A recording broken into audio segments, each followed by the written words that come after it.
Hey guys, I just wanted to make a small follow-up video to, kind of go with my GTA 4 analysis. I I'm mostly happy with how it turned out after rewatching it.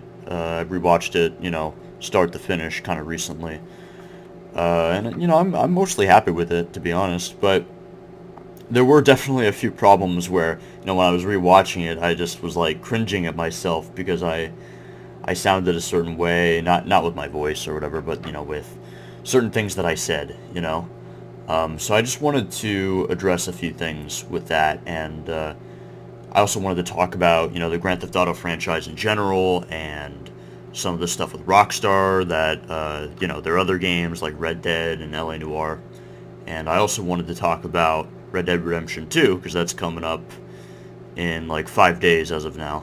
So with that, okay, so the things that I felt I did a poor job at explaining. The first thing I'll start with is probably the whole optimism and pessimism thing. Because I think I kind of failed at explaining this. That video was way too long. That's the thing. Like, I had to address so many different things in that video with that whole game, just the scope of Grand Theft Auto 4, it's so epic in scale. Um, I just had to cover too much. I had to cover the characters and the plot, the story. I had to do all that stuff justice while also trying to cover the themes. And it's hard to do to give justice to the characters and the story, and then kind of throw in certain thematic subjects, without kind of butchering one or the other. I've never made videos like this, so I don't have experience with this.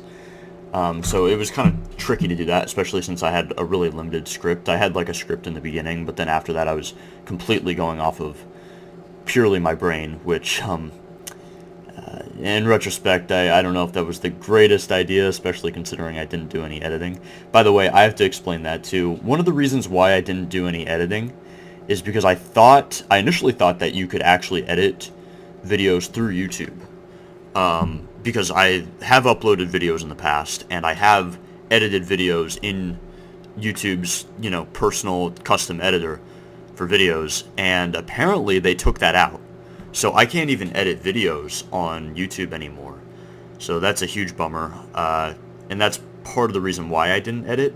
I was using things like Shotcut, which is another video editing thing, and when I was using it, I didn't really know how to use it. I was kind of bad at that, so that was something that unfortunately I think messed with that video. It kind of damaged that video overall. I tried to do the timestamps to see if that would help, but when you have long pauses and things like that, and not all of my sentences are necessarily rolling off the tongue that well because my thoughts are so scattered on the massive game that is Grand Theft Auto 4, that can be really tricky. So I guess I want to apologize about that, but I don't know, people didn't seem to complain, I guess, so at least not yet. So I guess I don't have too much to apologize for, but I wanted to bring that up. And I wanted to bring up the whole... Man, I kind of went on a tangent there. But I want to talk about the whole optimism and pessimism thing. So I really messed up with that. I feel like in the video I would specifically go out of my way to say things like, oh, there's nothing wrong with being a pessimist. Then I would just, proceed to crap on the characters for their more cynical, more pessimistic traits, where they had their heads up their asses, basically. But here's the thing that I failed to explain in that video that I really feel like I should have explained better. All the characters, they are all extreme representations of optimism and pessimism. In real life, everyone struggles with optimism and pessimism, but, maybe someone leans one way or the other in, subtle ways. But these characters are extreme representations of these different mindsets, if you know what I mean. So, for example, there are reasons to be pessimistic and cynical about society. Things as simple as, well, I don't know, like the clothing you wear. And, where it comes from, like shoes or Nikes or whatever. Like, the whole... I don't know much about this, but like the slave labor stuff, or not literally slave labor, but the working labor of people in Asian countries or in African countries or wherever. These things are, realities, or things as simple as, where our food comes from, things like that. There are reasons to be cynical about life and about human nature, and I don't want to devalue that. I don't want to present the world in a black and white way, where it's like, you only have optimists, which are the good guys, and pessimists, which are the bad guys. That's not true. Like, our moral compasses come from different degrees of pessimism and optimism. Look at the Bible, for example. The Bible has plenty of pessimistic, plenty of cynical things about human nature, yet that is a moral guideline for people, basically. So I really don't want to present that stuff as like this is the definitive worldview about optimism or pessimism, because if I did say that, that would be incredibly stupid and very pretentious. So I wanted to address that. Yeah, so there are positive things that can come from both of these traits. And, maybe this stuff seems a little redundant to you guys. Maybe I'm too hard on myself after rewatching that video. I don't know. You may be thinking, why even talk about this? I'm not sure. I guess I don't want to sound like an idiot, and I don't want to paint someone a black and white perspective on the world, when, in fact, there is a lot more gray in the world than that. Not that there isn't, also good and evil in the world, because I personally maybe believe that there is good and evil, or at least evil. But that topic is a whole other discussion, so let's not really get into that. Another quick thing I forgot to bring up involves free will versus determinism. And yeah, I know that's a mouthful, and I don't really have my thoughts super organized about that, but I feel like I didn't do that topic justice. In fact, I didn't even say it in that video. I didn't put it into words. I put it in the description later on, like a few months later when I was editing the description of the video. I mentioned the free will versus determinism thing. I kind of vaguely, talked about that in the video, but I never used that exact wording. That is the exact wording for that argument, is the free will versus determinism thing, because that's what Niko Bellic struggles with as a character. He struggles with his past and, wrestling with his past and his need to break off from that and be an individual. And these are very real, very troubling things to happen for people, including myself, to be honest, to get a little bit personal. I've gone through things in my life where I kind of just focus on the things in the past, Like there's a line in Max Payne 3, in the trailer actually, if you look up the trailer of Max Payne 3, where Max Payne will say, there are two kinds of people in the world. People that are stuck trying to recreate the past, and people that try to build the future. Now, that's like, typical Max Payne melodrama kind of, it's not, it's meant to be a little bit overdramatic. So that stuff, I don't know. Maybe it's not the best example, but it's fitting with the Rockstar examples here with GTA.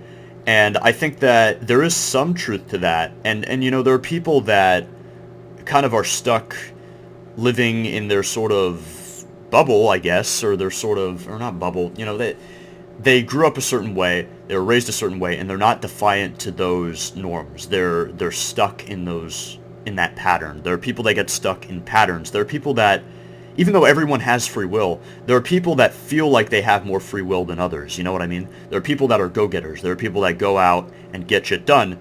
And then there are people that are content with what they have and they stick with it, like myself, to be honest. So that, or there are other examples too. But that is a struggle that Niko Bellic has as a character, because he is stuck in this loop that he got trapped in, after the war, because he got good at something. He got good at killing people. And weirdly enough, even though I can't relate to killing people, that's something that I can really relate to Niko on. And that's why I find him to be such a fascinating character, along with Packy and along with everyone else. Everyone in that game kind of has similar struggles, I think, and they represent that sort of struggle of free will versus determinism. So that's all a mouthful, I know. But I wanted to get that stuff out there. And I also wanted to talk about one other thing really quick. Oh yeah, one thing about the free will versus determinism thing, that's a whole debate that happens. Like I've heard, I don't know, was it Sam Harris? It was one of those guys that was debating about that. And that is a long debate that I'm not going to get into. So, but it's something that, it's a theme that is present in Grand Theft Auto 4, and it was something that I talked about, but I didn't put into words exactly what it was in that sort of, bullet point type way, like free will versus determinism, one short way to put that. So I just wanted to get that out there. And then the other big thing that I was going to talk about, I want to talk about the ironic comment. And the stuff with the Lost. So after rewatching that video, I liked most of what I was doing there. There was a lot of stuttering, like I said, or not stuttering, but pausing and a lot of ums because I didn't have my thoughts fully together, and I was kind of just going off of pure emotions. That's kind of why I was proud of that video. That video was really long, 2 hours, and I was going mostly off of my brain and sustaining it, with no editing. And boy, I mean, my throat kind of hurt at the end of that. It was a lot to do there, and that some of that stuff makes me proud of the video, but some of it also makes me embarrassed because at a certain point in the video, like I was like, I think an hour and 20 minutes in, when I was talking about Johnny and the Lost, I was so the ultimate funny thing here that's fitting is that I was actually lost in my own thoughts when I was talking about the Lost and talking about how the Lost is ironic, which by the way is stupid. So, oh man, this is a mess. So I said that the fact that the characters are lost in the game, and the fact that they are called that they are under the Lost gang, a motorcycle gang that's called the Lost, and these characters are in fact lost. I said that was ironic. That is stupid and wrong. I corrected that in the description later. Definitely a moment where I misspoke. I didn't mean ironic. I meant fitting. But again, the thing that is actually kind of funny here is that my brain was lost because of being stuck, recording this video for like 2 hours, and I was trying my best, but my brain did get a little bit scrambled, so I messed up that little detail there. So I just wanted to correct that. And I feel like I sounded a little bit pretentious. I kind of really hammered that point in when really I'm just kind of stating the obvious. It's not a big deal. It's just a little thing that is kind of obvious, like, oh, these characters are kind of screwed up in the head, they're lost souls, so they're called the Lost. It's not a big deal. I think I kind of hammered that point in a little bit too hard, and I kind of sounded a little pretentious, so I want to apologize about that. So that's everything that I wanted to discuss about that video. So with that out of the way, I want to just thank everyone for the positive reception to the video. I actually haven't had a single dislike, and I've had a decent amount of views, at least in my opinion. I knew that there weren't many GTA 4 analysis videos on YouTube, so I kind of suspected that I would get some views on that video, but I didn't expect all the thumbs up and no thumbs down, and all the positive comments. So yeah, overall I'm pretty happy with the small, or with the decent, to small amount of views, 270 views as of last I checked. I don't want a huge, multi-thousand viewer base here. I just love GTA 4 and wanted to share it with someone, some people online.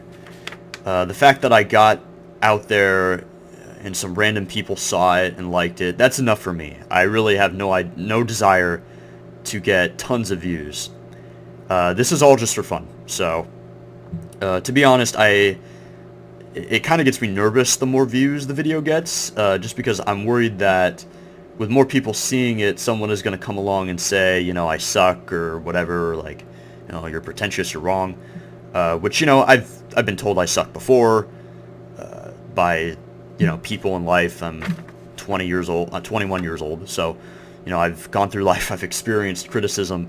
It's not a big deal if people want to have a negative reaction, but I guess it's sort of the anticipation of the first negative reaction. That kind of worries me, and like every time, you know, the bell button pops up on my computer or on my phone, that says, you know, here's, you know, someone commented on your video, I get a little nervous. I'm like, uh-oh, I hope someone's not going to tell me I'm an idiot. I guess I'm just setting myself up for troll bait there, but, you know, it is what it is, so I just wanted to be pretty honest about that.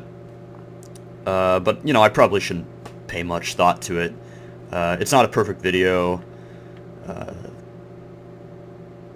Wish I could have edited it, and I got kind of lazy, so it is what it is. But, you know, even with its problems, I'm just glad the video is out there. I used to talk, you know, people's ears off about this game. I used to just talk to my friends about the game, and, you know, I mean, I had friends that played GTA 4, but, you know, I don't have any friends that are, like, deeply into GTA 4 like I am, so I feel like I'm kind of alone. Like, some people have their different games that maybe had, or different, you know, stories that had an impact on them, and they just love it, and they're just obsessed with it, and they could just talk about it for 2 hours.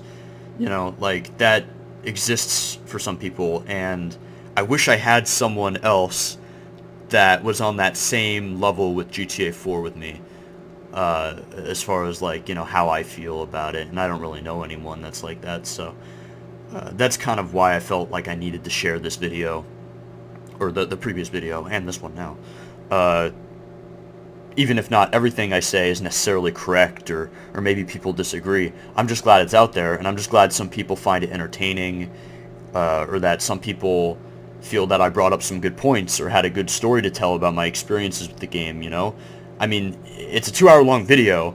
I made a lot of different points in that video. I can't imagine that all of it would just be useless or bad.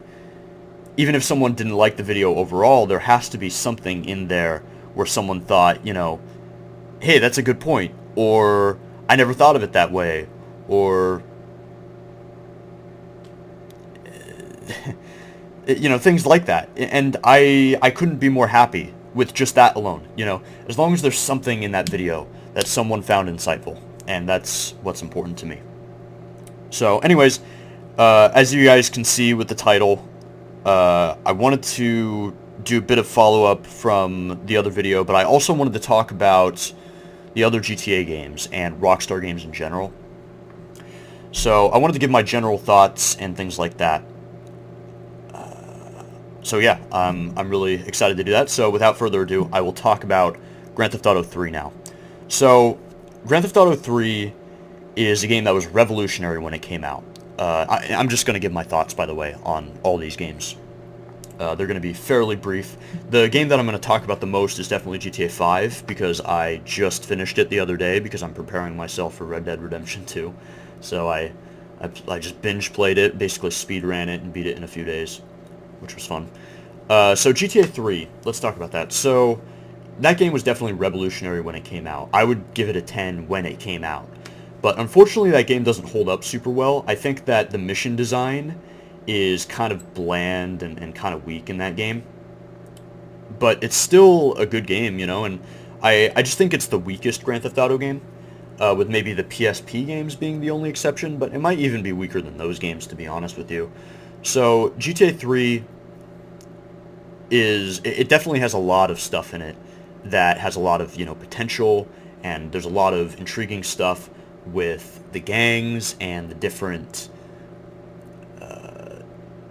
I guess, cutthroat stuff, and the politics almost between the different gangs.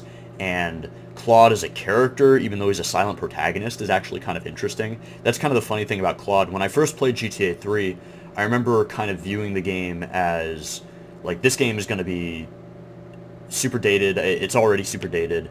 I don't like the main character. He's a silent protagonist. That's not what I want in a GTA game. I don't want, you know, Gordon Freeman or Link in a GTA game. That's super weak and lame. I was wrong about that, because Claude is really unique as a Grand Theft Auto protagonist because of his silence. He's one of the coldest of the Grand Theft Auto protagonists. He kills people without any remorse, basically. He stabs a ton of people in the back. He's not really loyal to anyone except himself. He basically destroys every gang in the game. with only a few exceptions, and basically comes out on top with, millions of dollars. And he's fine. Like, he comes out and he beats everyone, and he doesn't talk. He's the kind of character that will get a mission to kill someone, and he doesn't need to say shit because that's Claude. He doesn't need to say anything. He just does it. He's a man that just does things. And that's what makes him a really entertaining character, even though he doesn't say a damn word. Which I think is kind of a stroke of genius, to be honest with you. Because he's so evil, and the silence of that character makes him feel even more evil in a way that's actually kind of funny and fits with the sense of humor in GTA 3, which, I'll tie that back in. I think GTA 3, one of the things that made that game so successful is that it wasn't afraid to have a sense of humor. And that became the core identity of the PlayStation 2 Grand Theft Auto trilogy, was that they, had a sense of humor. They had fun, unlike GTA 4, and, well, we'll get to 5 when we get to 5. But GTA 3, it set that tradition of Grand Theft Auto. Like one example is like just the stock screaming sound effects when you run people over are, so funny because they're so bland and like they're comical. It's not serious when you run people over. It's silly. It's a joke. Or just the sound that is made when you run someone over. And just the innuendo in the game and things like that. They knew how to have a sense of humor with that game, and that's something that I think is really respectable about the game, and I think that's something that really holds up well. It's just the mission design is really weak in that game, Just go run here, go kill this guy, you have 2 minutes to do it. That's kind of the game design of that game, and unfortunately, I guess fortunately, every Grand Theft Auto game since then has made the mission design in 3 look like garbage. Because, well, it is kind of garbage. I mean, it was cool for its time, I'm sure, but, it is what it is. GTA Vice City was a huge improvement over GTA 3. So that right there leads to Vice City. I don't have too much to say about Vice City. I think the protagonist is awesome. I think Tommy Vercetti is the quintessential Grand Theft Auto protagonist in a way. He's very evil. He gets what he wants, He's a lot like Michael in GTA 5, or, well, what I should say is Michael is a lot like Tommy, because Tommy came first, where he kind of just gets things done. Same with Trevor, where if Trevor wants to get shit done, he gets some gasoline, he lights the place on fire, and he sends a message, like the Joker.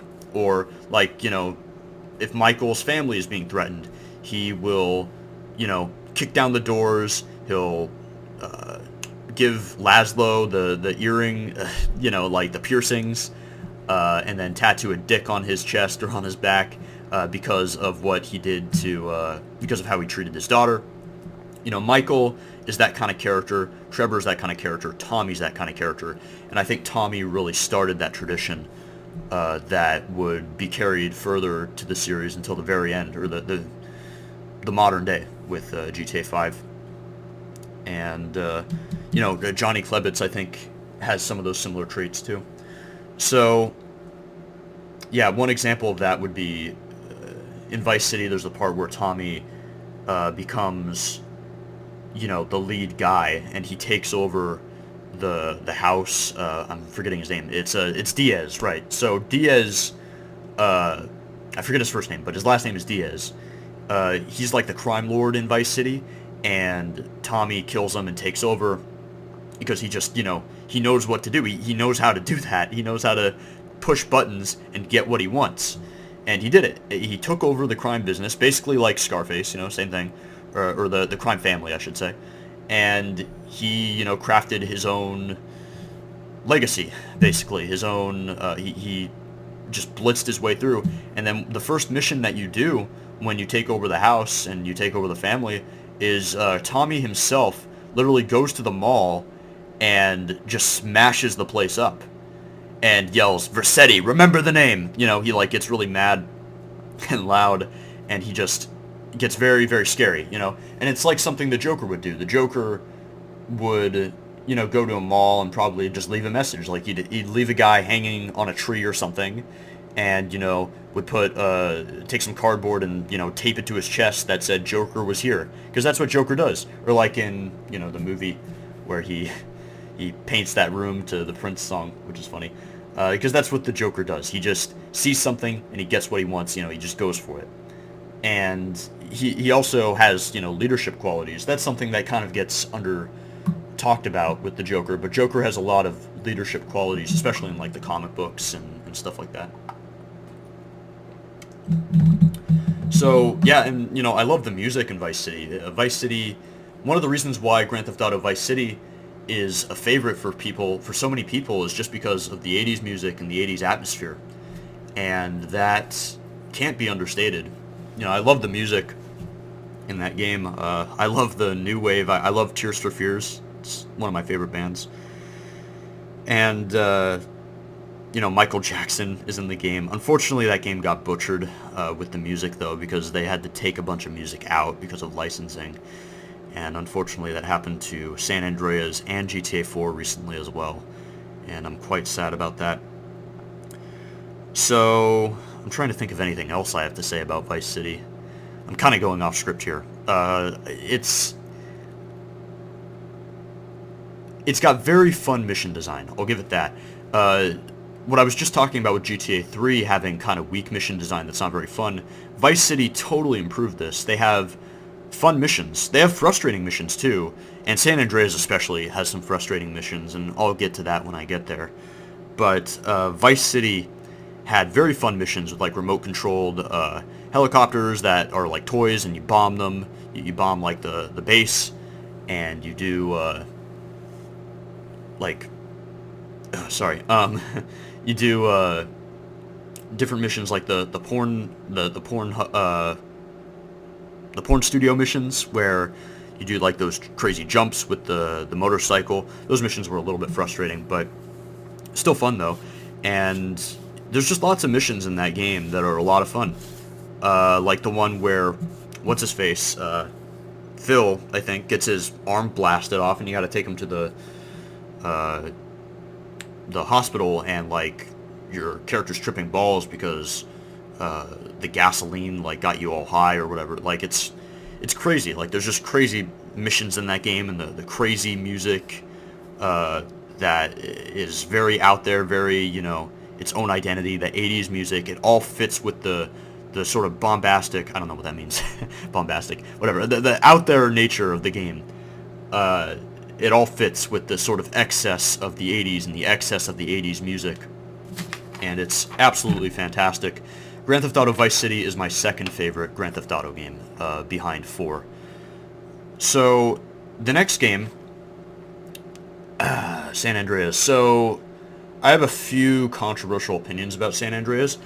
San Andreas is considered to be the best Grand Theft Auto game by, like, tons of people, and I totally understand, because it has that straight up, you know, gangsters in the hood, you know, in Compton. It has that sort of theme to it, and, you know, the hip-hop and all that stuff. It's great. I love it. But there's a few problems with that game. It's a little bit inconsistent. And I've seen some other fans say this, but for the most part, fans look at San Andreas and they view how big it was. They love the scale of that game. And I feel bad because the first thing I'm going to talk about this game is negative, but I think people are a little bit short-sighted about San Andreas because people don't think about the content that's actually in the game. People think about how ambitious the game was without thinking about how, you know, there were missions in that game where you had to breathe underwater, right? So you had to go and swim underwater and just literally swim underwater for like 20 minutes so you could level up your underwater breathing skill. Or, you know, the working out stuff. Like, all that stuff was, like, kind of weird and useless, but it was still fun to mess with, I guess. So, I don't know. I get why San Andreas has the identity that it does, because it's the most customizable Grand Theft Auto, and in a way, it's like the ultimate Grand Theft Auto game. It's like a role-playing game. It's like the Skyrim or the Oblivion of Grand Theft Auto games. You get to be whatever you want, do what you want. Go out there. You want to go to San Francisco, go to San Francisco. You want to go to Vegas, go to Vegas. You want to be in LA, go to LA. You want to be out in the country with farmers and stuff like that, go ahead and do that. So San Andreas really nailed that, and the success of that game cannot be understated. Grand Theft Auto San Andreas, I believe, sold better than Grand Theft Auto 4, technically, and still I think has higher sales. That speaks volumes to me. Now, I think it is close. GTA 4 still sold a lot. But San Andreas, I believe, still does have the higher sales, last I checked. And that speaks volumes. So, I love San Andreas. I think it's an excellent game, but I think it's a little bit over the top. And I think it's a little bit, I feel like it could have used a little more focus, and it could have been maybe trimmed a little bit shorter, because it's just a little bit too much as a game. I love the characters in Grand Theft Auto San Andreas. The characters in Vice City were a little bit more over the top and less characters. Like, they were entertaining, but they weren't really, you didn't really care about them. In San Andreas, that was the first time you really cared about characters. You cared about CJ. CJ may have been a cold bastard at times, but he had a heart. You know, he cared about his family. As selfish as he was, he cared about his family, and he cared about his people. You know, in his hood, basically, in his gang. He had loyalty to them to such an extent that even at the end of the game, and this is a complaint that I have from a gameplay perspective, but not a complaint that I have from a story perspective, that you have to go back and retake all of that gang territory, even when CJ is a millionaire, and he's set up with Mad Dog, also known as Ice-T. Or is it Ice-T? No, yeah, it's Ice-T, or it's Ice Cube. Is it Ice Cube? I don't remember. I think it's Ice-T. You're set up with him, and, you know, you're a producer for him, which is kind of similar to Michael becoming a producer with the Meltdown film in 5. But even with CJ set up, he's still loyal to his family to such an extent. He's so loyal to, I'm sorry, what's his name? Sweet. Yeah, Sweet. He's so loyal to Sweet that he is willing to go back to the hood and literally fight, like, warfare, basically, like gang warfare for him, even with all that money that he had when he could have easily settled in. Now, a lot of people will say that that's stupid. I personally kind of think that's stupid, but whether it's stupid or not, it doesn't change the fact that CJ is loyal. He's very loyal. And the scene where, you know, earlier in the game when Sweet gets captured and sent to prison, and CJ is there, like, basically last standing against the cops, and he's not leaving his brother's side because he loves his brother. And the fact that he returns to Los Santos after, you know, being in Liberty City, being successful, doing his own thing, but he returns to Los Santos out of loyalty to his family because his mom died. And, you know, he stays there. He stays there the whole time. He could have left. Like, CJ could have left and gone back to Liberty City anytime he wanted, but he stayed because he was loyal to Kendall and he was loyal to Sweet. And then he was loyal to the other characters very quickly. You know, he became quick friends with Caesar. Was that his name? I think it was Caesar. You know, Kendall's boyfriend. And he became even loyal with the Truth. By the way, the Truth, man, the Truth. The Truth is my favorite character, or one of my favorite characters in Grand Theft Auto history. Like, if I had to list my favorite, this is a bit of a tangent. If I had to list my favorite Grand Theft Auto characters, Nico Bellic, Packy McCreary, Michael from GTA 5. That might be a little controversial. Some people don't like Michael. Michael from GTA 5. And I think the Truth would be like my 4th favorite or 5th favorite. And then maybe Tommy Vercetti after that. I love those characters. I love the Truth. He's so funny. Everything he says is pure gold. Pure writing gold. And that's another thing I have to say about San Andreas. San Andreas really knew what it was. They knew how to balance the silliness with the seriousness pretty well, even though they went a little bit too far with Area 51 and frickin' jetpacks and stuff. It was crazy. San Andreas was absolutely nuts. But they also had a lot of serious moments, and you could take the characters seriously. They were not all the characters were just parodies like they were in GTA 5. Like, in GTA 5, I'm going to talk about 5 when I get there, but man, I have some huge problems with GTA 5, especially after, like, fresh replaying it. Michael's family sucks in that game, dude. Like, Michael's family is so unlikable. They're all they're all fake characters. They might as well all be like cardboard cutouts of annoying people. Like, they're not real people. And when they do actually, like, have character development, it's just on the snap of the fingers of the writers. It's just a pure Deus Ex Machina, where they just come back, Michael comes in, smashes Fabian in the head with the laptop, and then Amanda loves him again, and then they yell at each other in therapy, and then everything's good, and no problems. It's like, that sucks. That really sucks. Like, even though I just praised that mission earlier, because I really like the sort of Tommy Vercetti moments of Michael when he just sees things and he just gets what he wants, you know? But, God, the writing is so bad there, because it's just purely, just, like I said, Deus Ex Machina. I don't have any better way to put it. The writers just kind of pulled that out of their ass because they wrote themselves into a corner with Michael's family, and they did too much with the story. Because they were trying to have all these plot lines with Trevor, and with Franklin, and with Michael, and if you can't just focus on one character, then you kind of mess up, and you don't have a very consistent story. So they couldn't cover everything. Like, the other part is with Franklin's girlfriend. Like, you have a little bit of communication with her early in the game, right? Like, just a little bit of communication with her through text messages or email. And then randomly, out of thin air, at the end of the game, she just comes out of nowhere and says, I don't care how many cars you own, you're not changing, you're not for me, but, you know, if you don't save Lamar, you're a worse person than I thought, or whatever. And it's like, where did you come from? That's the first thing. Second, why do you know that Lamar is in trouble? They don't explain that, so she's a Deus Ex Machina too, because she's just pulled out of nowhere. And, I mean, I don't know if I blame bad writing on Rockstar's part. There is some bad writing in there, but, you know, it might just be that they just bit off more than they could chew, and they just couldn't really handle all these characters, and they wanted to do too much. It's a very tricky situation. But this is why I applaud Grand Theft Auto San Andreas. Like, even with all of San Andreas' problems, the characters are not parodies. The characters are three-dimensional characters that you care about. And that's very, very important. So, the other thing, because I feel like I've talked about the characters the most, I don't have much to say about Tenpenny and the cops. I think that they're good villains in the way that you just hate them. I think Samuel Jackson, you know, nailed it.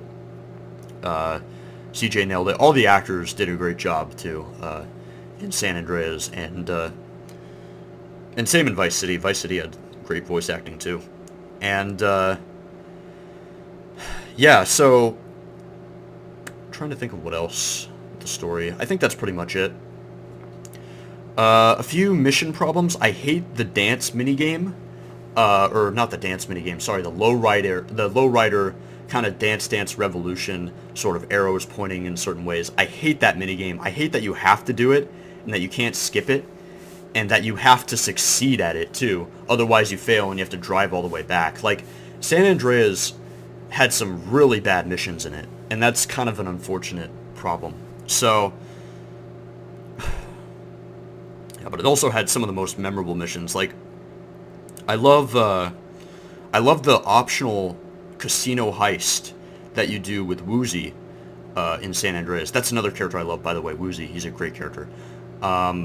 Just so calm and so cold and yet a nice guy. I love Woozie. He's a great character. And, yeah, it's just, oh man, you know, I hate to say it, I'm really like, my brain is scattered here. I just thought of Woozie, which led me to thinking about, Catalina, I think her name was, and Claude, because that's how they meet Woozie. That's how CJ meets Woozie, is through that car race in the country. Man, I forgot to talk about Catalina in GTA 3, and I forgot to talk about how Claude shoots that girl at the end of the game, and that's the ending. I think that that's so fitting for Claude, because Claude, like I said with the silent protagonist thing, not only is he a silent protagonist, I don't think he likes to hear people speak either. Which I think is kind of funny and fitting. Not ironic, fitting. And I like that. I like that the game just ends with bang, you know, she's dead. Some people would maybe say that that's sexist. I could kind of see, I don't know, a feminist video on that, like, oh, this is a bad precedence, whatever. Claude is an awful person, okay? Claude is awful in general, not just to women, he's just awful. So I think that him shooting the girl at the end fit perfectly. And Catalina, man, was she crazy. And I think she's one of the weaker villains in GTA, but overall, she is still, like, really entertaining, especially in San Andreas, when she's just a complete,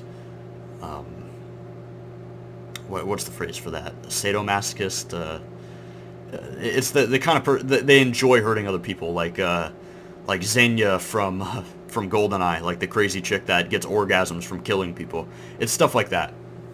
and she's that kind of character, and I think that there's something funny about just crazy characters like that. So, other things that I have to say about San Andreas, I like the ending. The ending's a little bit too happy, though. I kind of wish it was a little more bittersweet in certain ways.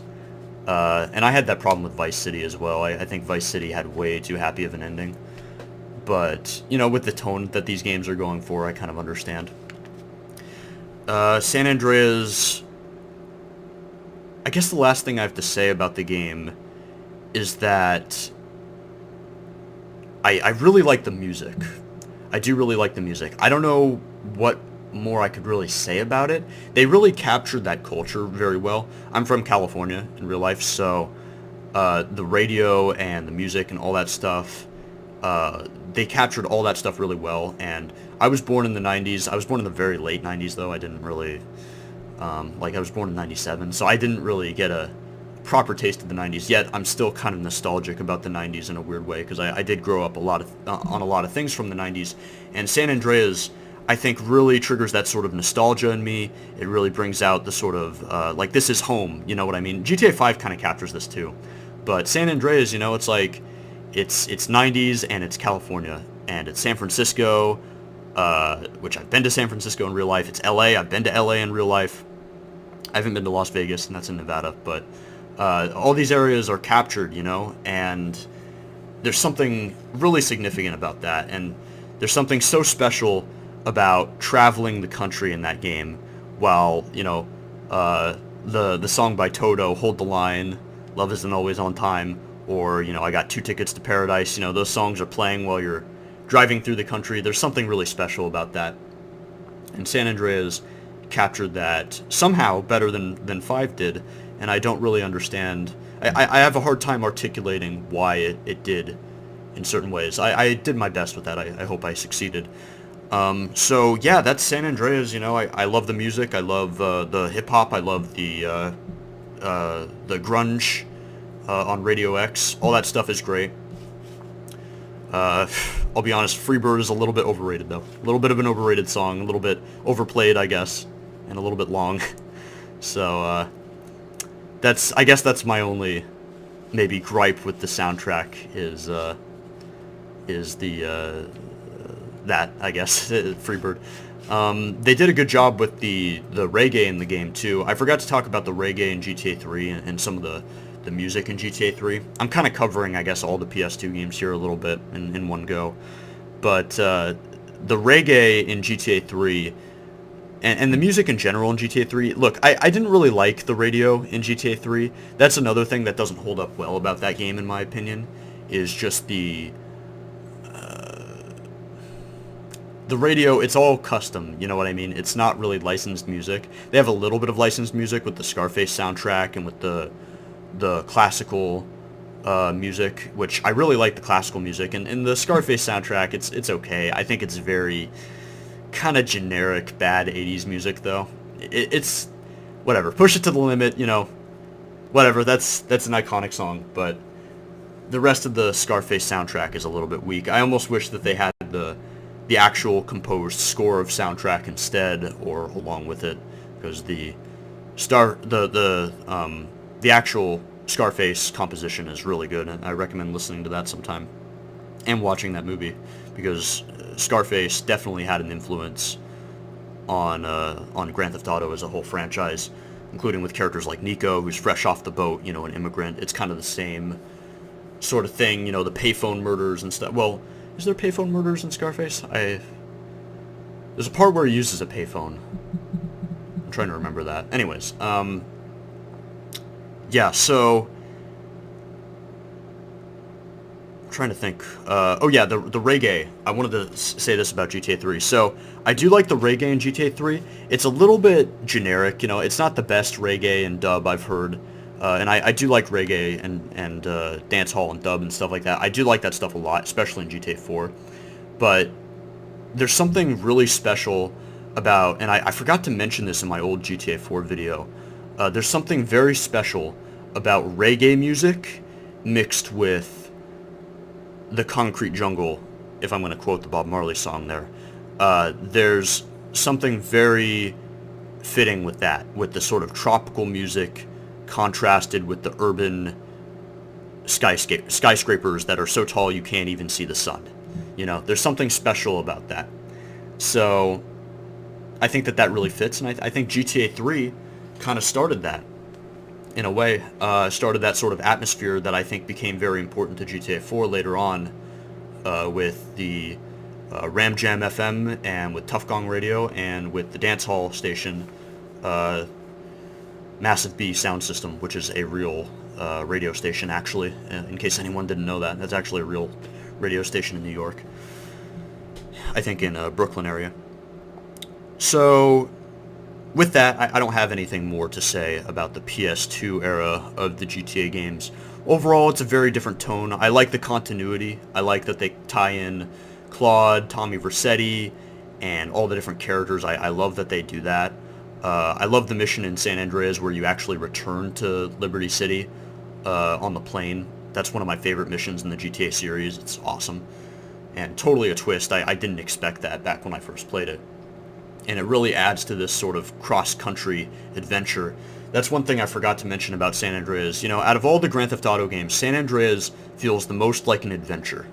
It feels like a cross-country adventure, like Lord of the Rings. Like we're going across the world, or across the United States, and we're you know, trying to accomplish a mission, you know. And there's something very cool about that adds to that identity. Like I said, I totally understand why San Andreas is the favorite of so many fans, why it's a fan favorite, and why it's such a classic. It totally nails that whole thing. So, and especially, you know, a lot of people that played San Andreas probably grew up in the 90s as well. So, you know, it kind of adds that nostalgia that maybe they didn't have for Vice City with the 80s. But, you know, just personally, I think I kind of prefer Vice City over San Andreas just because I like the map, I like the more contained story, I like the kind of smaller scale of it, and I like the soundtrack, I guess. I know that that's a cheap thing to say, but the soundtrack and the atmosphere of Vice City really adds to it, even though San Andreas is technically, there's technically more stuff in it, so let me just think here. So with that, with the PS2 Grand Theft Autos out of the way, I'm going to talk about, I'm not going to talk about GTA 5 yet, believe it or not. I'm going to talk about Red Dead Redemption, because that's the next game that came after GTA 4. So Red Dead Redemption, the first thing that I have to say about Red Dead Redemption is that it's a much darker story than Grand Theft Auto 4. And that might take people by surprise a little bit. Or maybe it won't. I don't know. I think GTA 4, one of the things that people praised GTA 4 on was that it was very, very dark. I guess some people didn't like that, but I remember the video game critics really liked that. They liked that it was dark. But I don't remember people talking about Red Dead Redemption being dark. However, I think Red Dead Redemption is a much darker tale, much more sad, and much more hopeless, and much more futile, like nothing you can do really matters or affects anything. I think Grand Theft Auto 4 kind of has the underlying, or the sort of hidden themes of, you know, optimism and seeing the light at the end of the tunnel and things like that. And I think it has, you know, themes of, like, you know, free will and breaking from your old past and, you know, facing your demons head on and, you know, becoming a normal person again. I think Grand Theft Auto 4 actually has that theme in it. Red Dead Redemption, maybe I'm reading too much into this, maybe this isn't done on purpose, and I know that there was a game before this called Red Dead Revolver, which, by the way, I haven't played. I'm going to be playing that before I play Red Dead Redemption 2. But Red Dead, the game is called Red Dead Redemption, and I think that name, probably stating the obvious here for some, but I think that name fits really, really well with the game for reasons that are pretty obvious. It's a redemption story that ends in death and tragedy. That's it. It's a Red Dead Redemption. That's it. Like, that kind of sums up the game. Like, I could just end it right there. I'm not going to end it right there. But that's kind of the game right there. And I love it. I love that game. It has a bit of a slow start, I'll admit. I don't like the early characters. I find them to be a little bit too bland. But overall, once you get to, a lot of people have complained before that once you get to Mexico, the game gets worse. I don't really understand that complaint. I'm kind of the opposite. I think once you get to Mexico, that's when the story starts to really take off. But Red Dead Redemption is a very interesting story and it has a very different pace from GTA 4. GTA 4 is all about kind of I don't know, maybe the pace is actually kind of similar, to be honest. I was thinking of it as different, but it's actually kind of similar. It's a slow build, it's a slow build up to a big event. And the big event in Red Dead Redemption's case is John's death. The big event in GTA 4's case is Roman and Kate's death and the possible death of Darko, depending on Nico's choice on if he wants to exact his revenge or not. But I like that slow build-up, and I think Red Dead Redemption, even though Red Dead Redemption is a shorter game than GTA 4, it has kind of a slower build-up, it has a slower pace to it that I really appreciate. And some other people don't appreciate it. Some other people I've seen complain that Red Dead Redemption takes a little bit too long to get going. But I kind of disagree. I don't know. I feel some people might be a little bit disappointed with this. I don't have that much to say about Red Dead Redemption. Maybe it's because I kind of played it a little while ago, and I've only played it a few times. Look, I've played Grand Theft Auto 3 like 3 or 4 times. I've played Vice City 3 or 4 times. I've played San Andreas 3 or 4 times. I've played Grand Theft Auto 4, a million times. Red Dead Redemption, all those Grand Theft Auto games, they're all on PC. I played them all on PC. I didn't play Red Dead Redemption until later because Red Dead Redemption never came to PC. So I ended up playing Red Dead Redemption on the PlayStation 3 like years and years after it came out, and years after I was like deep into being a Rockstar fan. It's actually kind of the last Rockstar game that I played. I played LA Noire and Max Payne 3 before I played Red Dead Redemption. And GTA 5 as well. So I just don't have that much to say. I feel like I'm not as confident about Red Dead Redemption. As far as like what I have to say about it, because I just haven't played it enough. I haven't researched it enough. I've played it only twice. But I will say this, I'm very excited for Red Dead Redemption 2. It seems like Red Dead Redemption 2 is bringing a lot of elements from Max Payne 3 of like the dual wielding and stuff like that, and you can only carry a limited amount of weapons. Like you can have a shotgun or a rifle and a pistol, and then your weapons are stored on your horse, and you have to kind of, manage that. And I think that could be really cool. It could also be really bad. We'll see how it's done in the game. But yeah, unfortunately, that's all I have to say about Red Dead Redemption. I'm sorry.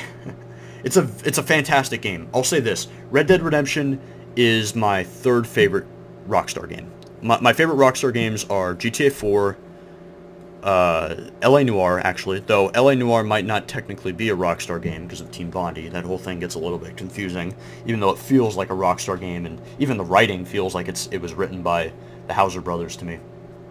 But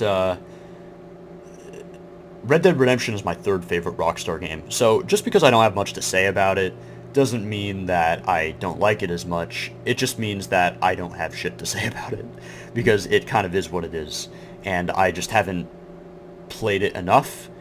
And I find the missions, like the highlight of Red Dead Redemption is mostly the end of the game. Like the story of Red Dead Redemption reaches its peak at the end. With GTA 4, there's a lot of content to talk about that's sprinkled throughout the whole game. With Red Dead Redemption, I feel like the core of what to talk about in the story is the ending. Like if you look up like people talking about Red Dead Redemption, people don't talk so much about the story building up to the ending. It's all just the ending. It's when John dies. It's when the stuff that happens, you know, in the city with the government guys that are taking over, who are super evil. Oh my goodness. Hate those guys. I'll say this, I love the atmosphere as it builds. I love the early atmosphere in Red Dead, which feels very deep Western. And then, you know, just kind of like ghost town, like, you know, a stranger walking into town. It's got that kind of feeling. But then, as you go to Mexico, it kind of has a little bit of like a different flavor with the Mexican thing. To be honest with you, it sounds a little bit more sad, in my opinion, when you're in Mexico.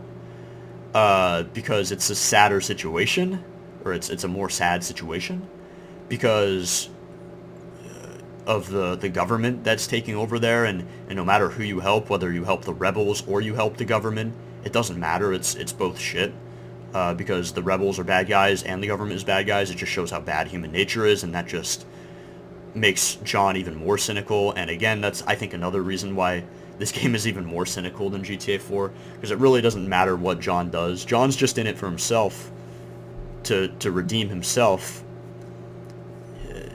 even though that redemption is a little bit tricky as far as what that redemption even means. Like, defining what redemption is in this case is really just clearing his name. So that situation with Mexico is very messed up. A lot of rape, a lot of pillage, a lot of just awful stuff. And then after that, the atmosphere changes quite a lot when you get to I forget the name of the place, but the place where you meet up with the government guys, and they have a car, and they give you a Colt 45, and things are just different, you know, and it's this different sound of this, like, looming piano, you know what I mean? It's like slight piano cues that aren't necessarily sad, but kind of like you're anticipating something, you know what I mean? But it's like a civilized sounding piano. It doesn't sound like a saloon, whatever that means. And you can just feel it. You can feel it in the atmosphere. You can feel civilization creeping in on this wilderness, seeking to tame it. And it's unsettling. It's a very unsettling atmosphere. And I love it. Trying to think of what else to say about it. I feel like it's on the tip of my tongue, some of that stuff. It's just, it feels like not just the start. Okay, so Red Dead Redemption is about the end of an era. It's about the end of the West. The West is dying, or is dead at this point. And civilization is slowly creeping in, the government slowly creeping in, taking the land, kind of in a sort of cutthroat way, using people to their advantage, and the people that have lived here their whole lives, this is the only life they know, this sort of humble, down-to-earth way of living, is slowly being poisoned. And as that era ends, so begins the era of, well, the era that kind of led to where we're at now. And that makes Red Dead Redemption not just an important, like, not only is that game a great video game by the standards of any video game, and even by the standards of Rockstar, you know, in general, but I think that game is a true work of art in the way that it really represents the end of an era and the beginning of a new one. Because World War I is right around the corner in Red Dead Redemption 1. And you can feel it. You know what I mean? You can feel... Yeah, you can feel it. I don't have any other way to put that. And so begins the new era. And I think L.A. Noire, even though it wasn't made by Rockstar, and that it was made by Team Bondi and Rockstar kind of helped, I think L.A. Noire is almost a perfect sequel to Red Dead Redemption in a way, because the end of that era you know, that's what it leads into. It leads into the American dream era, you know? The car, the wife, the house, the job, the kiss your wife and go to work, the jazz music, the war, the returning from the war, heroes, good versus evil, you know? Industry. It's technology, even. It's the beginning. And I think L.A. Noire, even though L.A. Noire isn't a Grand Theft Auto game, even Red Dead Redemption isn't a Grand Theft Auto game, I still consider them to be part of the series in a way, because they kind of lead... They're all historical, you know what I mean? They're all historical pieces. And Red Dead Redemption is the beginning of that. It's almost like the beginning of the timeline. Well, Red Dead Redemption 2, I guess, would be the beginning now. But, and I know that these games aren't actually connected, but they feel connected. They feel connected thematically. Like, the villains. The villains never change, do they? It's always the same villains. It's the FBI guys. Like, compare the villains that are in Red Dead Redemption, the guys that I don't remember their names, the Boiler Hat Men. Compare them to Steve Haines and Dave Norton and Devin Weston in GTA 5, or the UL Paper guy, or Mike Torino. These characters, it all comes together, you know what I mean? It all links together, and in a way, L.A. Noire almost ties into Vice City in the way that, like, the jump from the 1940s to the 1980s is almost perfect. Because in Vice City they address Vietnam a little bit, not very much, but they do a little bit, with the biker gang people.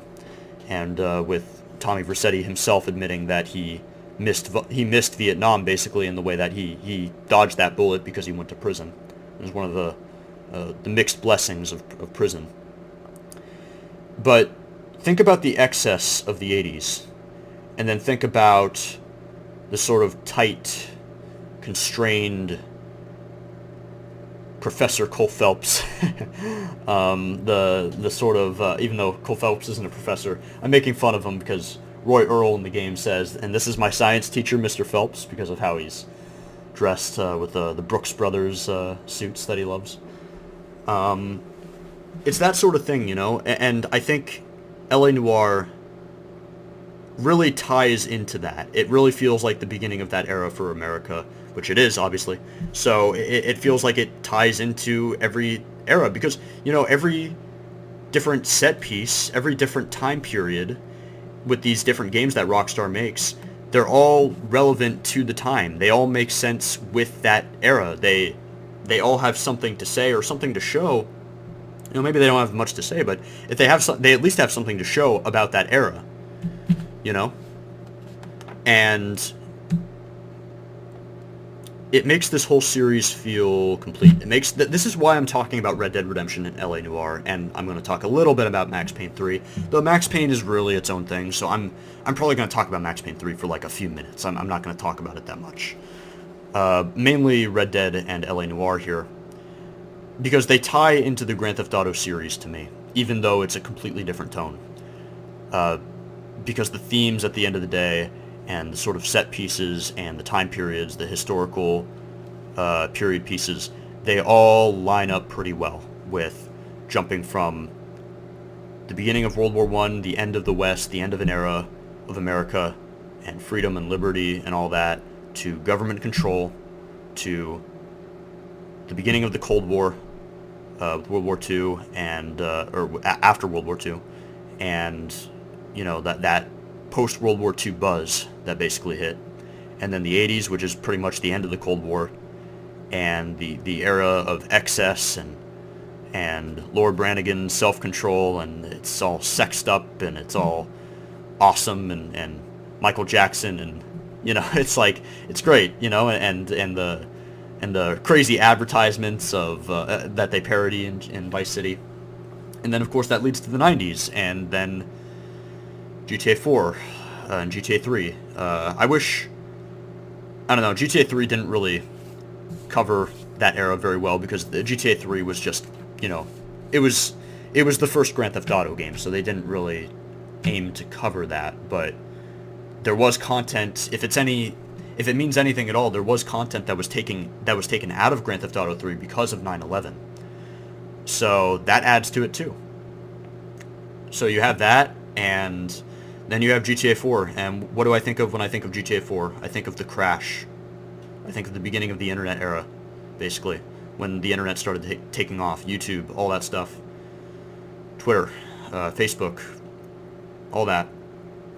And then we hit GTA 5, which, again, kind of continues that sort of thing of GTA 4. It's that sort of post-economic meltdown sort of thing.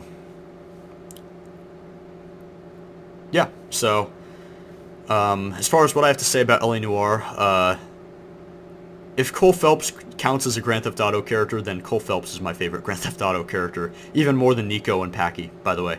But I guess he doesn't count. So Cole Phelps is awesome. He is one of my favorite characters. His actor, Eric Stanton, he does an excellent job, like just such a good job. It is the best acting that I've seen in a video game ever. Move out of the way, Last of Us. Move out of the way, Troy Baker. Sorry, but Cole Phelps, that motion capture, all that shit, like, it was so good. So good. I really love that game. I would pick up the remaster, but I feel like it didn't really add that much, so they added a little bit, but, you know, I kind of prefer the truth, doubt, lie system versus good cop, bad cop, lie. I'm not really into that, so I don't know. L.A. Noire is great.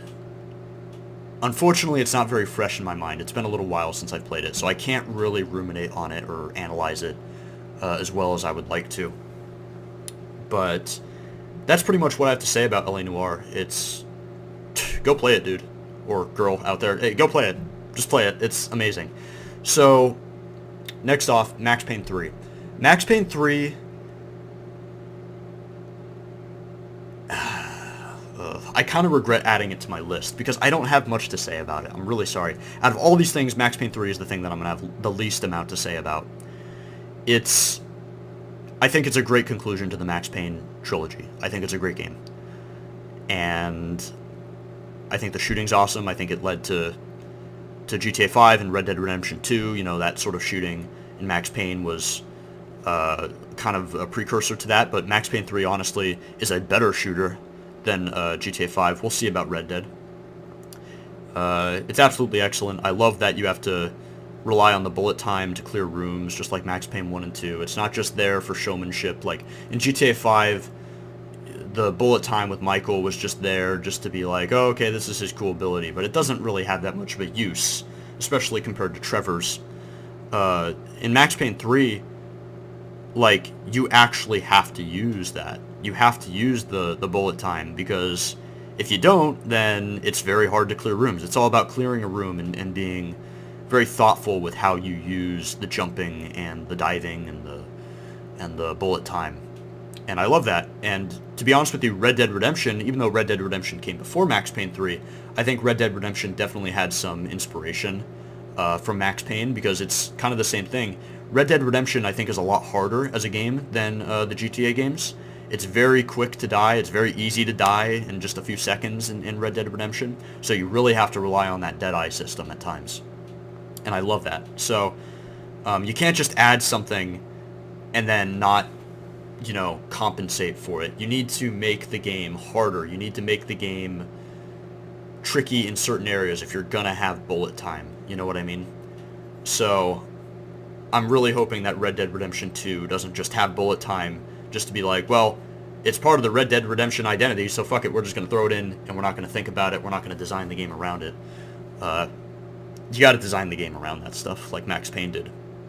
And I'm very hopeful about that, because Red Dead Redemption 2, like I said, looks like it's taking some inspiration with Max Payne, with the dual wielding. You can dual wield like a revolver and a sawed-off shotgun, just like in Max Payne. It seems like it's drawing inspiration from Max Payne, so I think as long as they follow parts of that game design from Max Payne 3, then I think Red Dead Redemption 2 is going to be gold. So I'm very excited about that. But that's all I have to say about Max Payne 3. It's a great conclusion to the character, and I highly recommend you play it. It's a great game that's very cinematic, and I think it shows the talent of Rockstar Game Studios, that they can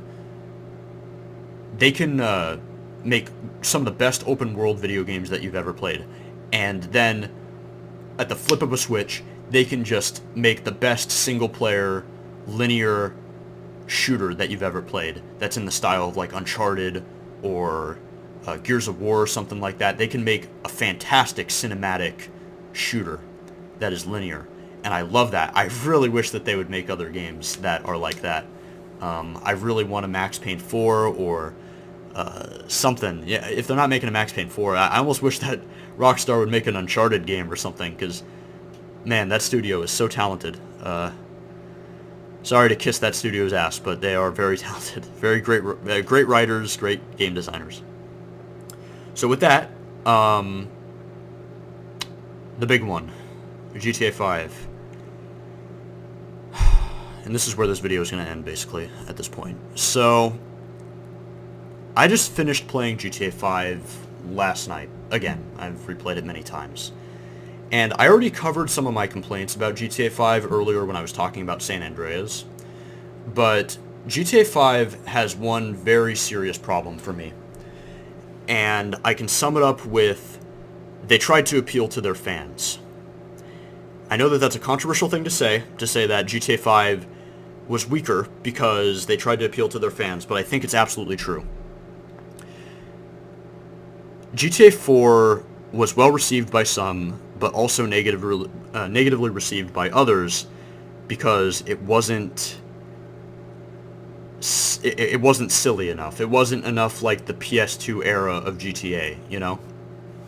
And that's why games like Saints Row kind of entered the picture, because of GTA 4. That left that marketplace open for other people to, you know, scoot their way in. So GTA 5 was an attempt to have their cake and eat it too.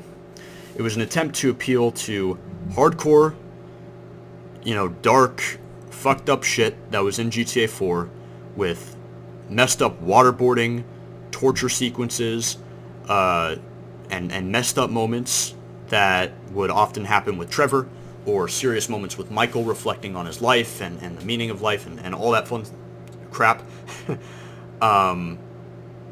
And then they also wanted to appeal to the classic Grand Theft Auto.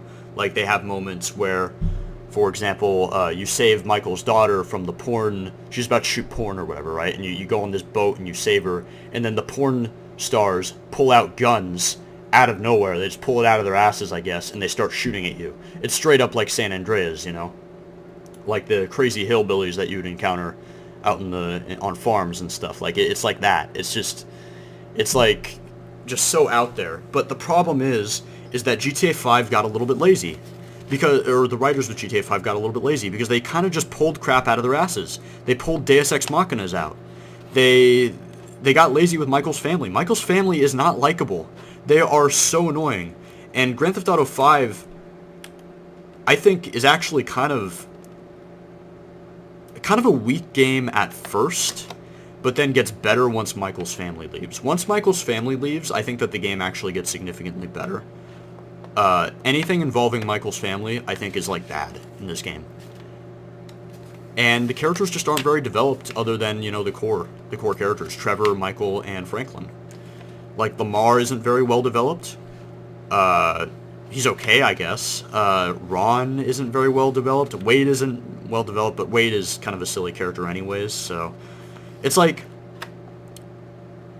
I know that you were trying to be silly, GTA 5 and Rockstar, but you don't have to make every single character Brucey. Why did they do that? They made every character in the game a parody. Yet Brucey had more depth than a lot of these characters. And I find that really sad. So, those are, I don't know. I think GTA 5 is a great game. I think it's the weakest of these Rockstar games. All of the ones that I mentioned, other than GTA 3, I think GTA 5 is the weakest of the three. Or of the how many here? 1, 2, 3, 4, 5, 6, 7, 8. So out of these 8 games, I guess, GTA 5, I think, is the weakest, with GTA 3 being the only exception. But that's just because GTA 3 aged poorly. No other reason. If you include GTA 3 back when it came out, and how revolutionary it was, and how it changed gaming forever, and really, like, changed open world gaming forever with collectibles and open worlds, basically, and mission structure, like, Assassin's Creed games all take from GTA 3's mission structure, all that stuff. GTA 3 is revolutionary, so it kind of gets a special spot. GTA 5, I think, is the weakest just because they were trying to have their cake and eat it too, and they didn't really succeed. They succeeded in certain areas, and they didn't succeed in other areas. I think Michael is an awesome character. He's my favorite character in the game, and one of my favorite characters in GTA in general, in Rockstar in general.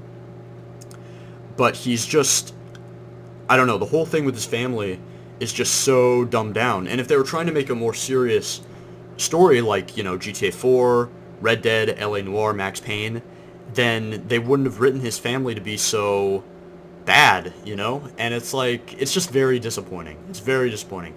So, I'm trying to think of other things that I could say about this game. Coming fresh off of it, I do have a lot of thoughts, but this video is kind of dragging on long and my throat's starting to die on me. I think Franklin is a decent character. I'll talk about the characters a little bit. So, I think all of the characters in GTA 5 are sort of like roll-ups of previous GTA characters. Michael has elements of Tommy Vercetti in him, with the sort of temper. Trevor has elements of Tommy Vercetti in him, with the temper. Michael has kind of elements of Nico with his sort of heart and sort of his loyalty. Trevor has elements of Nico with the loyalty. Well, actually, Michael's not very loyal. That's more Trevor. Trevor actually has similar traits to Nico with his sort of sense of loyalty.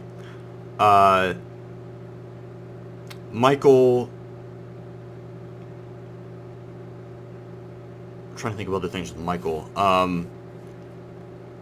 Michael kind of is his own character. I feel like out of all the characters, he's the one that takes the least from other characters. He's kind of similar to Tommy Vercetti. He's kind of the retired criminal, but he's really his own thing. Trevor takes a lot from, like I said, the characters that I gave, even Johnny a little bit with the sort of temper. I'll say Michael has sort of elements of Johnny as well, in the way that, Johnny kind of had leadership qualities. Johnny was like vice president and things like that for the Lost MC.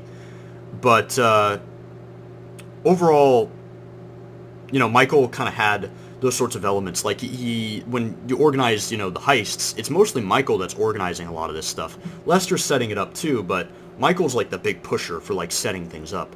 I think Michael is actually a pretty good leader, especially if you do the final heist and you go loud, and he's leading Packy, and in the jewelry store heist, I think Michael is good with people in that way. Now we get to Franklin. Franklin, he's kind of like a mix between Claude and CJ. He has the sort of upbringing that CJ had, where CJ grew up in the hood around people that were gangsters and stuff like that, and he kind of had a rough upbringing. Franklin had a sort of similar upbringing, but the difference between CJ and Franklin is that CJ has a big heart. Franklin has a cold heart that eventually grows a little bit by the end of the game, especially if you choose option C. But Franklin kind of reminds me of Claude, to be honest. He kind of just takes jobs. He doesn't talk that much. He just kind of takes things and does it, and just kills people. And I think he's kind of a little bit of a flat character sometimes, but he also has moments where I really do like him. Franklin is an interesting character. He also has, like, I think elements of the, what's that guy's name? Sorry, Luis. Luis is his name. You know how Luis was like a womanizer in GTA 4 in Ballad of Gay Tony? Franklin kind of has a similar thing. He goes to strip clubs, he gets, girlfriends. Like, you'll switch characters, right? And you'll switch back to Franklin just to see what he's doing. He's oftentimes, like, getting some girl's number or something like that, or a girl was at his house and he's wishing her goodbye and she's leaving his house. Franklin kind of has that element to him.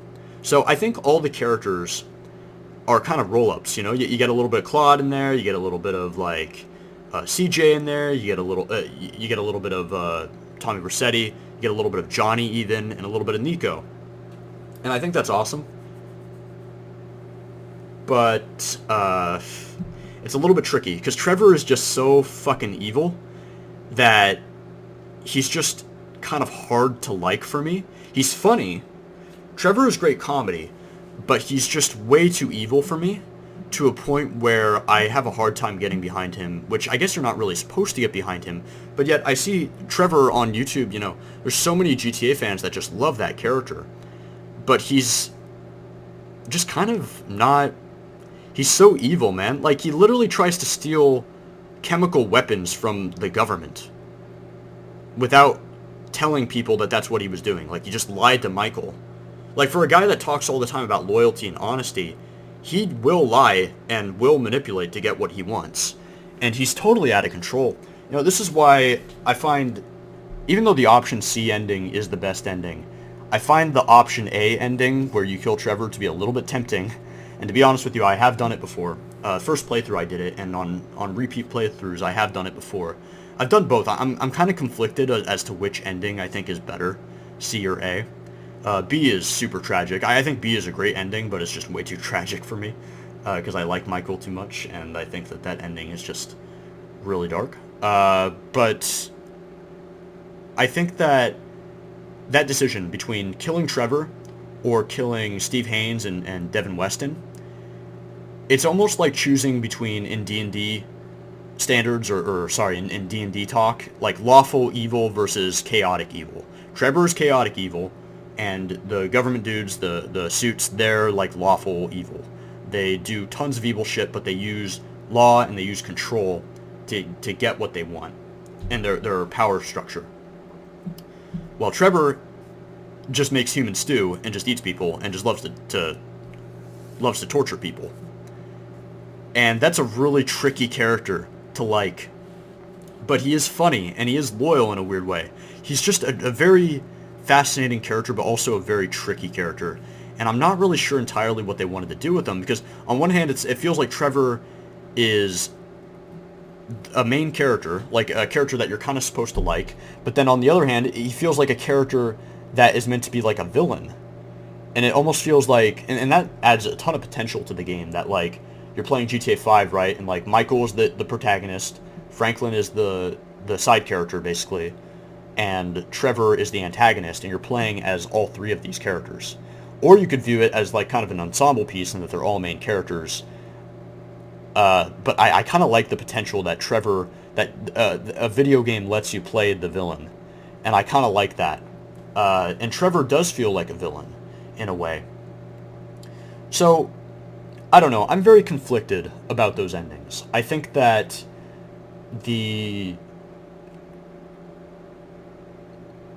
yeah, I hate to say it, guys. I really hate to say it. Even though option C is the better ending and makes more logical sense and all that stuff, and is the best ending, if you want to 100% the game, option C is the best ending.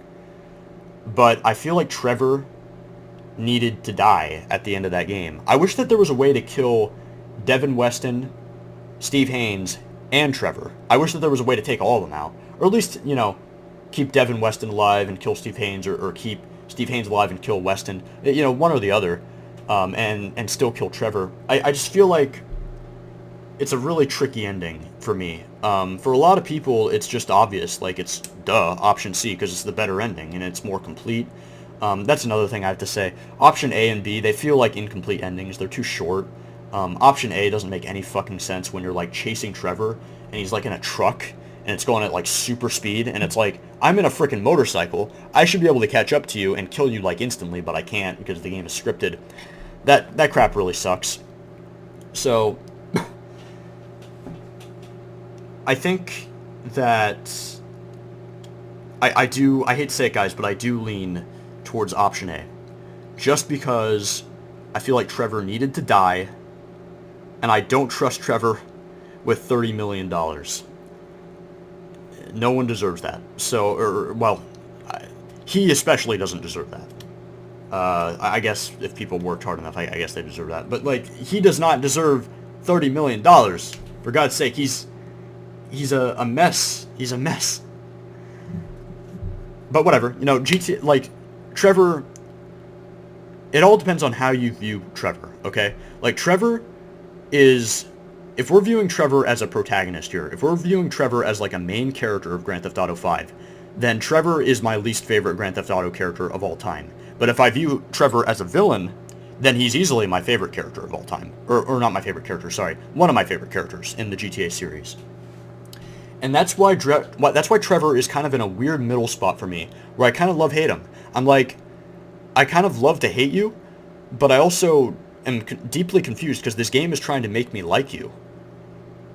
And they're trying to make me feel bad for you when I light you on fire, when you've, like, killed innocent people and maybe even raped people. It's like, what the fuck is going on with this game, man? Like, and that leads to the overarching problem here. This all comes full circle. This game has a really hard time with its tone that it's taking. It's trying to be serious and it's trying to be silly. And I don't know what the fuck it's trying to do. You know, it's a huge mess. GTA 4 had silly moments. It was on the radio, it was on TV, and it was with, you know, funny little quips that the characters would give, and with advertisements, you know, there was some silly stuff. But other than that, there was never any fourth wall breaking. There was never any crazy stuff with, like, I don't know, like the moment where Trevor walks into the strip club.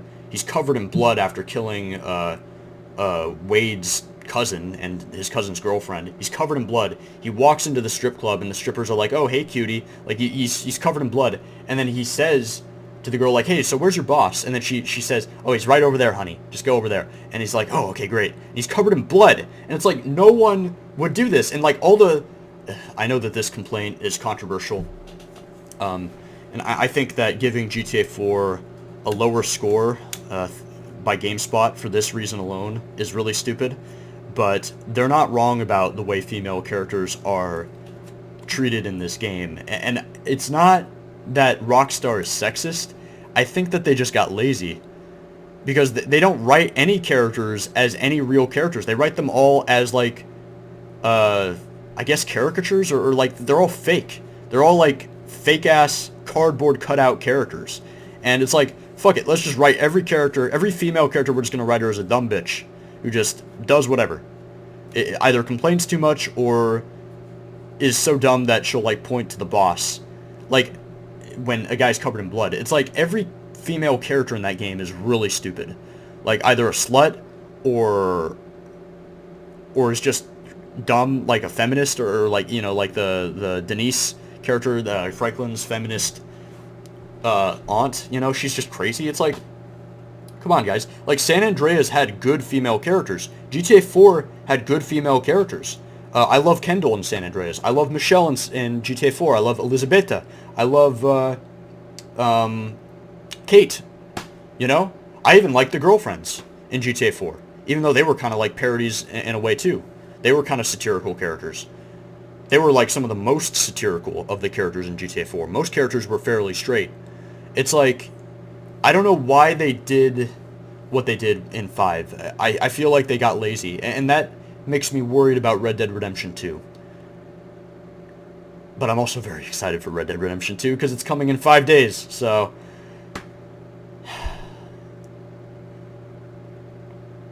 I think that's all I have to say about GTA 5.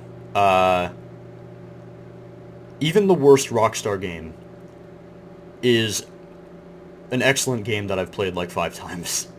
So I love GTA 5. I want that to be very clear. I love the voice actors. In fact, I shouldn't call them voice actors. Voice actors are real actors too, but they did full motion capture. So, you know, the actors did an excellent job. I especially love Michael's actor.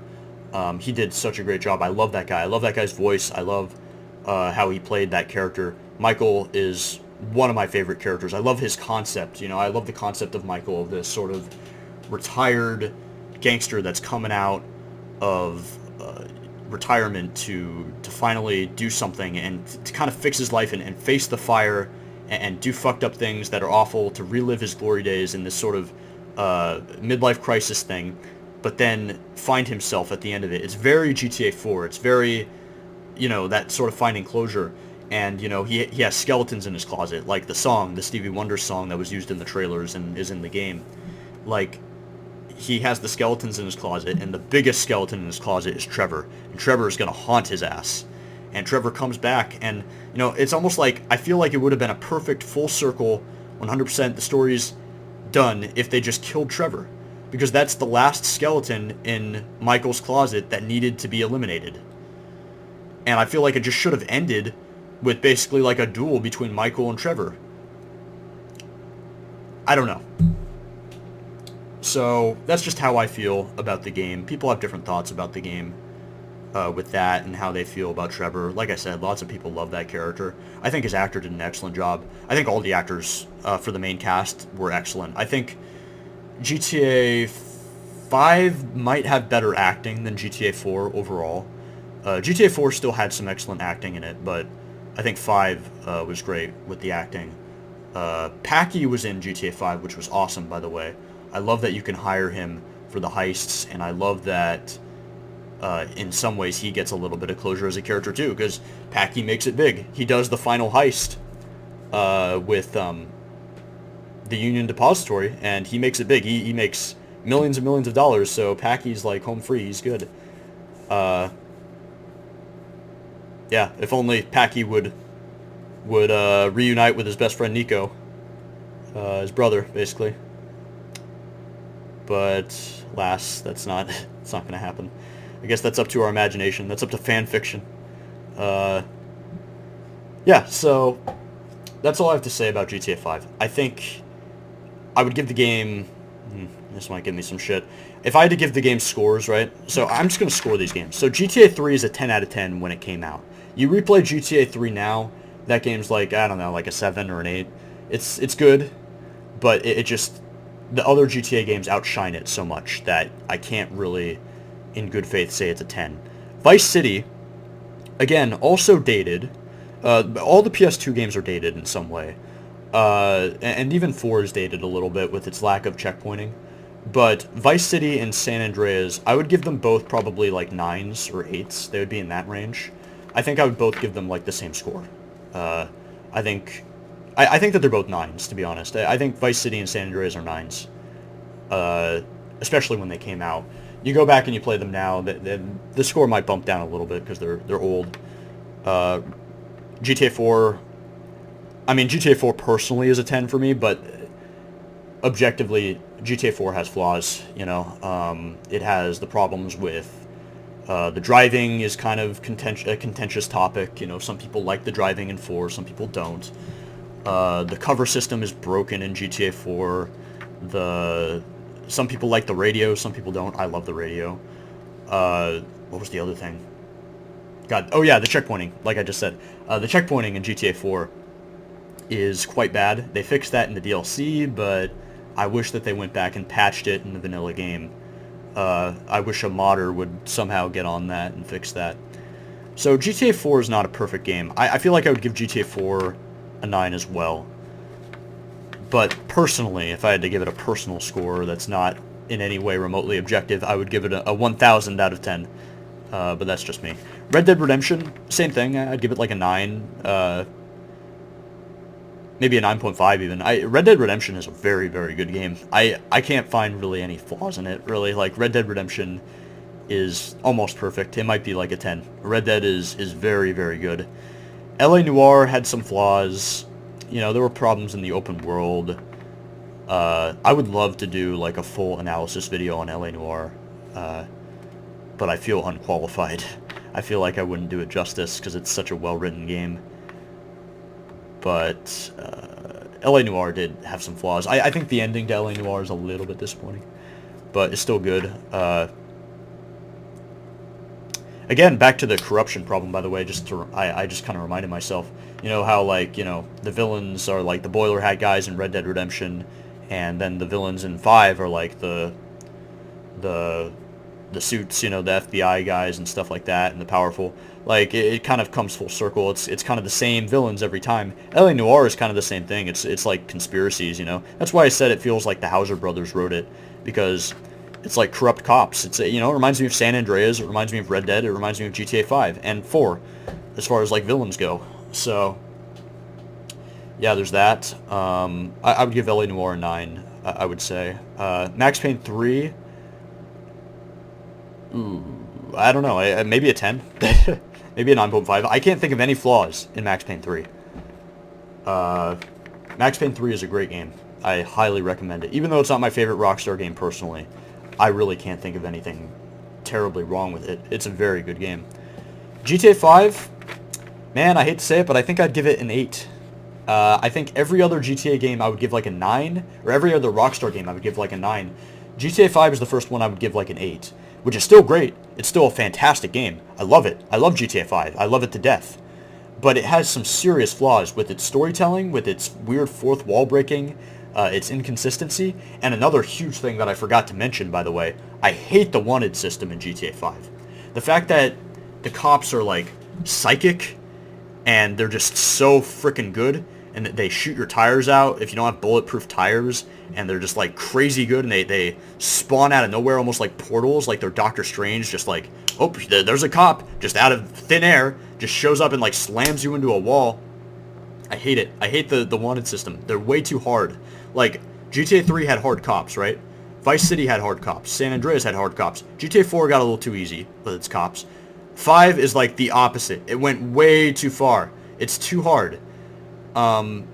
It can be easier if you have like an armored car, or like you have all the upgrades on your car. But come on, if we're reducing the cops to just upgrades on your car, that sucks. I don't like that. So, yeah, and then also on top of that, the way you lose the wanted level in GTA 5 is fucking boring. You just go into a tunnel, or you hide, and then, you know, if it's a, I don't know, if it's a 3-star wanted level, then maybe you have to wait for like 30 seconds, right? If it's a 5-star wanted level, you have to wait for like a minute. You just have to sit there and just wait for the wanted level to end. That's the wanted system in that game. It's just sitting there waiting and hiding in like a sewer. Like, now you could say GTA 5 did or GTA 4 did the same thing, but you could lose a 6-star wanted level legit. I've done it, man, countless times. In GTA 5, I've never done it legit. It's such a hard wanted system. In GTA 3, I've lost 6-star ratings. I've lost 6-star ratings in Vice City, San Andreas, GTA 4. Never in 5 have I done it legit without hiding in a sewer and just cheesing the game. It's such a stupid, difficult system that relies on car upgrades, and I absolutely hate it, and it's boring because you just have to sit there and fucking hide with your thumb up your ass for about a minute, and I really hate that. So that's the other problem I have with 5.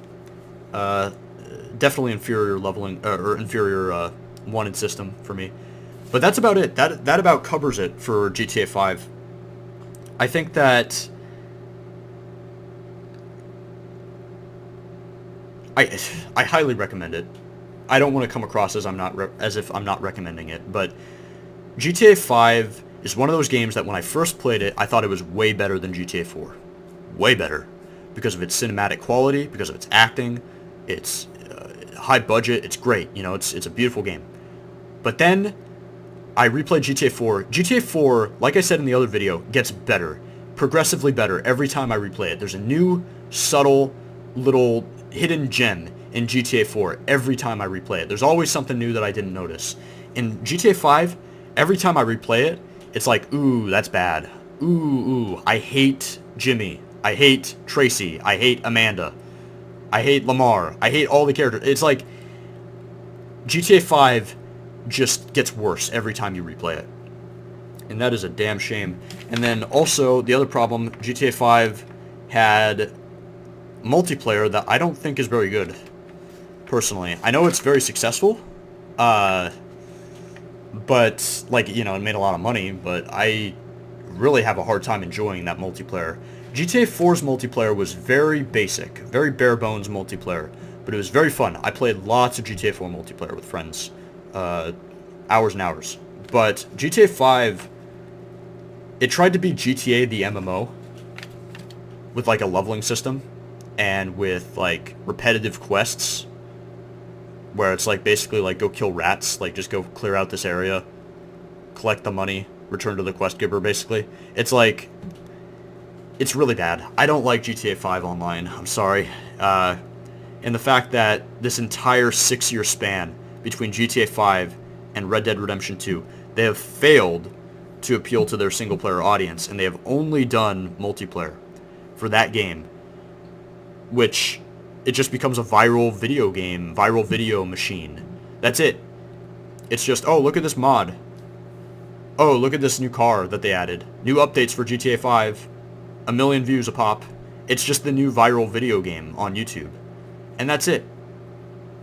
It might as well be Minecraft. It might as well be Call of Duty Black Ops or whatever. It might as well be Battlefield. It's the same thing. And that's a huge problem for me. I don't have anything against anyone that enjoys GTA Online. You can enjoy it all you want. That's fine. I enjoy part of it. It is fun when you fuck around and do stuff. But God, like they added orbital strikes to that game. Orbital strikes. Why? Flying cars, flying motorcycles. It's just ridiculous, and it makes me wonder what they're going to do with Red Dead Redemption 2's multiplayer. So, I'm nervous about that. And with that, I think that's the end of this video. I really appreciate the support. I really appreciate the likes and the views, and the more this stuff builds up, I really hope that more people like it, more people see it, and I plan on kind of expanding this channel a little bit and actually making more videos about, Fallout, my other favorite video game franchises. I love Fallout, I love Assassin's Creed, I love Zelda, I love Castlevania.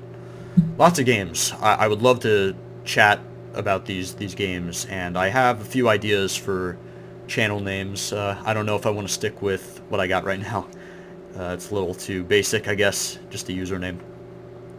So with that, I just want to thank you guys for the support, and I want to thank you guys for listening to this video.